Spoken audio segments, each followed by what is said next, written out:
শ্রীলঙ্কার বিপক্ষে কাল শুরু ওয়ানডে সিরিজের মিশন। নয়া ক্যাপ্টেন মিরাজের অধীনে ওরা আত্মবিশ্বাসী ভীষণ। ওয়ানডে কাপ্তান র্যাঙ্কিংয়ে পিছিয়ে পড়াই বড় ব্যর্থতা বলছেন আকরাম খান। ট্রায়াল থেকে মেলেনি জাতীয় দলের ফুটবলার, এত ত্যাগ স্বীকার করা প্রবাসীদের গল্পটা হতাশার। ইউরোপিয়ান জায়ান্টদের বিগ ফাইট, রাতে ক্লাব ওয়ার্ল্ড কাপে রিয়াল মাদ্রিদের মোকাবেলা ইউভেন্টাসের সাথে। ব্যক্তিগত পারফরম্যান্স নয়, মিরাজের চোখ দলগত সাফল্যে। রিয়াদ, মুশফিক দুই অভিজ্ঞ না থাকলেও ব্যাটিং অর্ডারে মিরাজ সেই অভাব পূরণ করতে চান লিটনকে নিয়ে। 2017 বিশ্বকাপ সরাসরি খেলতে চান নয়া কাপ্তান। শ্রীলঙ্কার বিপক্ষে 3 ম্যাচের সিরিজের প্রথম ওয়ানডেটাও জয় দিয়ে শুরুর লক্ষ্য মিরাজের। শ্রীলঙ্কার কলম্বো থেকে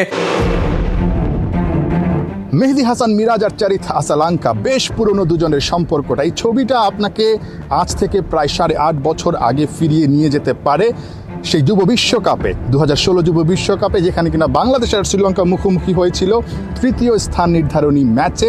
বাংলাদেশের ক্যাপ্টেন মেহেদী হাসান মিরাজ 53 রানা 3টা উইকেট নিয়ে ম্যাচ সেরা হয়েছিলেন। আবার চারিথ আসালাঙ্কা, তিনি 76 রানের একটা ইনিংস খেলার পরও তার দলকে জেতাতে পারেননি।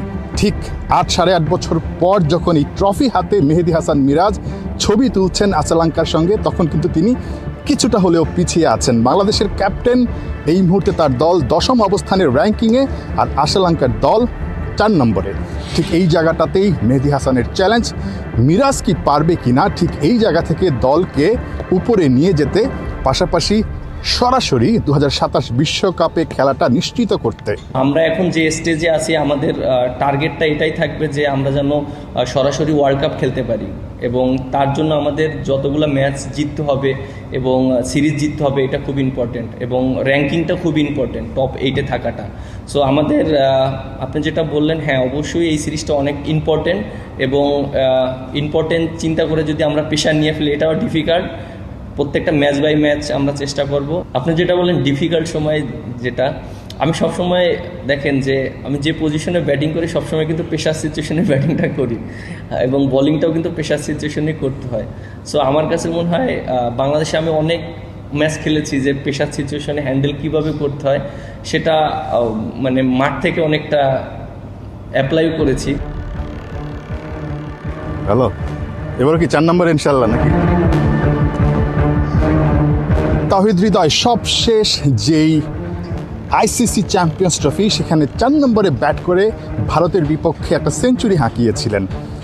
সেই ম্যাচটায় আবার মাহমুদুল্লাহ রিয়াদ, মুশফিকুর রহিম দুজনই ছিলেন, কিন্তু তাদের যুগটা শেষ, অর্থাৎ পঞ্চপাণ্ডবের দিন শেষ। মাহমুদুল্লাহ রিয়াদ এবং মুশফিকুর রহিম দুজনই কিন্তু অবসরে গেছেন। ঠিক এই জায়গাতেই বাংলাদেশ দলের জন্য একটা চ্যালেঞ্জ, তাদের জায়গাটা আসলে কারা নেবেন। ব্যাটিং পজিশনে মেহেদী হাসান মিরাজ এবং লিটন দাস, এই দুজন অভিজ্ঞ, তাদের জায়গাটা কি আসলে সেই জায়গাটাতেই হবে? তারা অনেক ইম্পর্টেন্ট প্লেয়ার ছিল টিমের জন্য। সো দুইটা জায়গা অনেক ভ্যালুয়েবল জায়গা আমার কাছে মনে হয়, এবং আমরা চেষ্টা করব ওই জায়গাটা যেন যারা এক্সপিরিয়েন্স প্লেয়ার তারা যেন ওই জায়গাটা নিতে পারে। অ্যাজ এ ক্যাপ্টেন হিসাবে আমার কাছে মনে হয় যে ওই দুইটা জায়গার একটা জায়গায় আমি ব্যাটিং করতে পারি, আর একটা জায়গায় হয়তো লিটন দাসকে খেলাতে পারি, কারণ আপনি দেখেন যে ওখান থেকে কিন্তু খেলাটাকে বানাতে হয়। সো আমার কাছে মনে হয় ওখানে যদি আমি একটা জুনিয়র প্লেয়ারকে দেই, সে কতটুকু প্রেশারটা রিলিজ করতে পারে। উইকেটটা দেখেছি, আমার কাছে মনে হয় উইকেটটা অনেক ভালো উইকেট হবে, ব্যাটসম্যানদের জন্য অনেক আইডল হবে, রান করার মতন উইকেট হবে। র্যাঙ্কিংয়ে স্বাগতিকরা বেশ খানিকটা এগিয়ে থাকলেও লড়াইটা হবে শিয়ানে শিয়ানে। লঙ্কা বাংলা ওয়ানডে সিরিজে বাংলাদেশ একটা জায়গায় অন্তত এগিয়ে থাকছে। সবশেষ যেই দ্বিপাক্ষিক সিরিজটা ছিল সেখানে শ্রীলঙ্কাকে টাইগাররা হারিয়েছিল। ইতিহাস, ঐতিহ্য আর অর্জনে লঙ্কান ক্রিকেটের চেয়ে ঢের পিছিয়ে বাংলাদেশ, কিন্তু গেল 1 দশকে ভিন্ন মাত্রা পেয়েছে দুদলের দ্বৈরথ। নাগিন ডান্স, টাইম আউটের মতো ঘটনা যার রেস টেনে নিচ্ছে বহুদূর। সাবেক বর্তমান ক্রিকেটারদের মতো কথার লড়াইয়ে জড়িয়েছেন দুদলের সমর্থকরাও।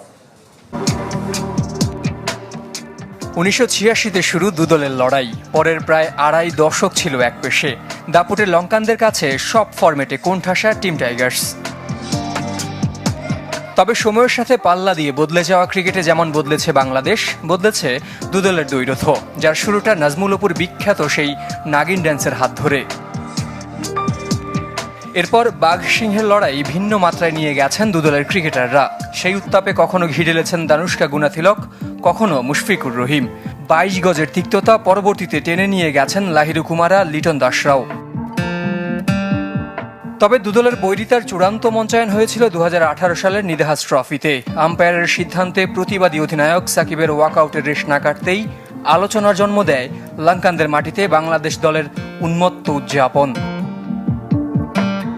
কম হয়নি কথার লড়াইও। সাকিব মুস্তাফিজ ছাড়া ভালো বোলার নেই বাংলাদেশের। 2022 এশিয়া কাপের আগে দাসুন সানাকার এমন মন্তব্য নতুন করে উস্কে দেয় পুরনো বৈরিতা, যাতে জড়িয়ে পড়েন দুদলের 2 সাবেক খালেদ মাহমুদ ও মাহেলা জয়বর্ধনেও। মাঝে কয়েক সিরিজ সেই রাইভালরি ঝিমিয়ে পড়লেও তা ফিরে আসে গেল ওয়ানডে বিশ্বকাপে নতুন ঘটনাকে কেন্দ্র করে। অ্যাঞ্জেলো ম্যাথিউসকে টাইমড আউট করে পুরো ক্রিকেট বিশ্বে হইচই ফেলে দেন অধিনায়ক সাকিব আল হাসান। ঘরের মাঠে সিরিজে ব্যতিক্রমী সেই আউটের মিমিক্রি করে গেল বছর লঙ্কানদের কাটা ঘায়ে নুনের ছিটা দেন শরীফুল ইসলাম। টি-20 সিরিজ জিতে অবশ্য তার জবাব দিতে ভোলেনি লঙ্কানরা। সিরিজের আগে আর মাঝপথে ক্যাপ্টেন্সি নিয়ে নাটকীয়তা দলে বাজে প্রভাব ফেলে। বোর্ড পরিচালক আকরাম খান বলছেন, আরো সুন্দরভাবে অধিনায়কের পালাবদল করা যেত।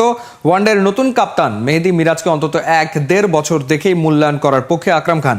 ওয়ানডে র্যাঙ্কিংয়ে পিছিয়ে যাওয়াকে বড় ব্যর্থতা বলছেন বিসিবির সাবেক এই ক্রিকেট অপারেশনস চেয়ারম্যান। 1 বছর 1.5 বছর পর আপনি 8-10টা ম্যাচ দেখে কিন্তু মূল্যায়ন করাটা এটা বোকামি হবে, নাম্বার 1। নাম্বার 2 হলো বাংলাদেশে যে অবস্থা আমরা আছি, আপনার টিমের পারফরমেন্সের উপর কিন্তু ক্যাপ্টেন্সি মূল্যায়ন করে না 90% লোক।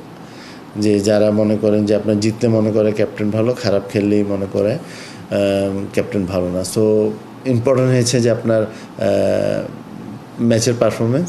তখন পঞ্চপাণ্ডব ফর্মে ক্রিকেট অপারেশনস চেয়ারম্যান আকরামের সময় দেশে বিদেশে প্রতাপ ছড়াতো বাংলাদেশ ওয়ানডে দল। র্যাঙ্কিংয়ে নিয়মিত 7-এর আশপাশেই অবস্থান ছিল, অথচ ফেভারিট ফর্মেটেই এখন নিচের দিকে নামছে রকেট গতিতে। যে টিম মনে করেন 6-7-এ ছিল, ওখান থেকে যে আস্তে আস্তে 10-এ আসছে, এটা তো উচিত না। সাইফুল রূপক, 71। বাংলাদেশের ট্রায়ালে আসা একজন ফুটবলারকে কি মনে ধরেনি বাফুফের? 3 দিনের ট্রায়াল শেষে বাফুফের টেকনিক্যাল ডিরেক্টর সাইফুল বারী টিটু জানান, এখনই জাতীয় দল কিংবা বয়সভিত্তিক দলের জন্য কোনো ফুটবলারকে চূড়ান্ত করা সম্ভব হয়নি। স্বাভাবিকভাবে প্রশ্ন ওঠে, কতটা খোলা মনে প্রবাসী ফুটবলারদের ট্রায়াল নিয়েছেন তারা। কেউ যেন বঞ্চিত না হয় যে একটা আমি বিদেশি হাইপ আছে এই জন্যই আমরা নিয়ে নিলাম, তা না। ওই কোয়ালিটিটা আমাদের ওইভাবে স্ক্রুটিনি করে তারপরে নেওয়া উচিত। সো ভিডিওটা দেখে আমরা পর্যালোচনা করে এখান থেকে অবশ্যই 23-র যদি এলিজিবিলিটি থাকে অবশ্যই আমরা চেষ্টা করব, কারণ এছাড়া আমাদের আন্ডার-17 খেলা আছে, কিন্তু এখানে আন্ডার-17-এর মধ্যে কেউ নাই। প্রবাসী ফুটবলারদের ট্রায়াল শেষে আনুষ্ঠানিক সংবাদ সম্মেলনে এই কথার কি অর্থ দাঁড়ায়? প্রশ্ন ওঠে কি কতটা খোলা মন নিয়ে বিশ্বের নানা প্রান্ত থেকে আসা ফুটবলারদের ট্রায়াল নেওয়া হয়েছে, যেখানে মনের কোণে আগে থেকে গেঁথে আছে ভিন্ন কিছু। তবে এটাই বাস্তব, ট্রায়ালে আসা ফুটবলারদের মধ্য থেকে একজনকেও জাতীয় দল কিংবা বয়সভিত্তিক দলের জন্য চূড়ান্ত বাছাই করা সম্ভব হয়নি। মেহেদী মিরাজের নেতৃত্বে শুরু হলো ওয়ানডে শ্রীলঙ্কার সাথে সিরিজ। ভালো কিছুর আশা জানালেন মেহেদী হাসান মিরাজ।